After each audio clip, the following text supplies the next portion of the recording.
राजीव रंजन जी, आपका सबसे पहले तो स्वागत है।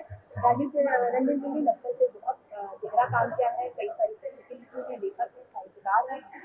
सर, 31 मार्च 2026 जो गृह मंत्री अमित शाह ने बोला था कि नक्सल मुक्त भारत हो जाएगा, अब वो संकल्प पूरा हुआ है। आपने बहुत बेहतरीन काम किया है, ग्राउंड पर आपने नक्सल की जो समस्या है उसको देखा है, खुद झेला भी है। आज जब देश लाल आतंक से मुक्त हो रहा है, आप क्या कहेंगे?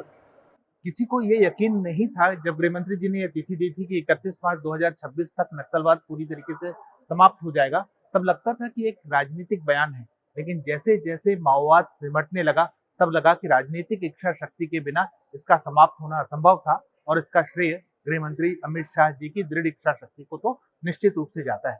जहां तक मेरा प्रश्न है, मैं उस दौर से नक्सलवाद के जैसे विषय पर काम कर रहा हूँ जिस दौर पे इस विषय पर काम करना असंभव भी समझा जाता था। और अगर आप नक्सलवाद के विरोध में या नक्सलवाद के विपक्ष में खड़े होकर के कोई बात कहते या लिखते थे, तो आपको लेखक समझा ही नहीं जाता था। ये एक तरीके का वैचारिक विमर्श था, जिसको आप कहते हैं कि अर्बन नक्सल्स। उन लोगों ने इस तरीके के नैरेटिव बना रखे थे कि नक्सलवाद जो है जल जंगल जमीन की लड़ाई है।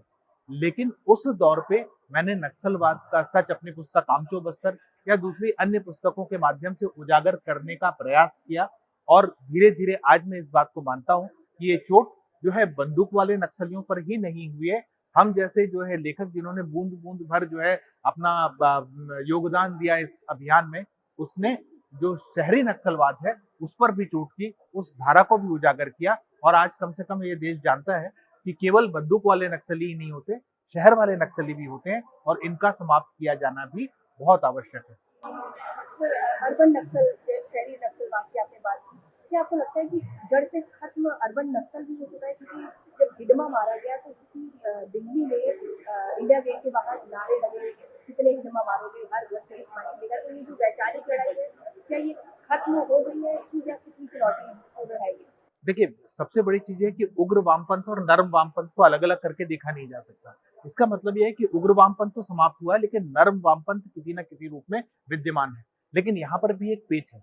देखिए, हर एक चीज का एक अर्थतंत्र होता है। अभी हाल ही में जो सरेंडर कर चुके नक्सली वेणुगोपाल से मेरी बातचीत हुई।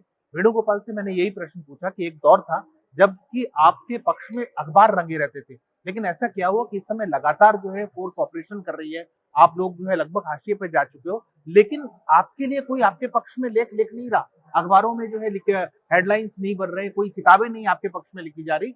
तब उन्होंने कहा था कि अब जो है हमारे पास उनको देने के लिए क्या बचा है।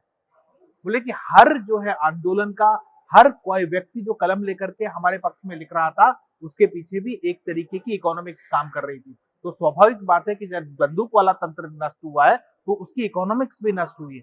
इसके कारण जो है जो शहरी नक्सलवाद है, वो भी उसके काम करने में भी जो है ठेस पहुंची है, वो भी बैकफुट पर आया है।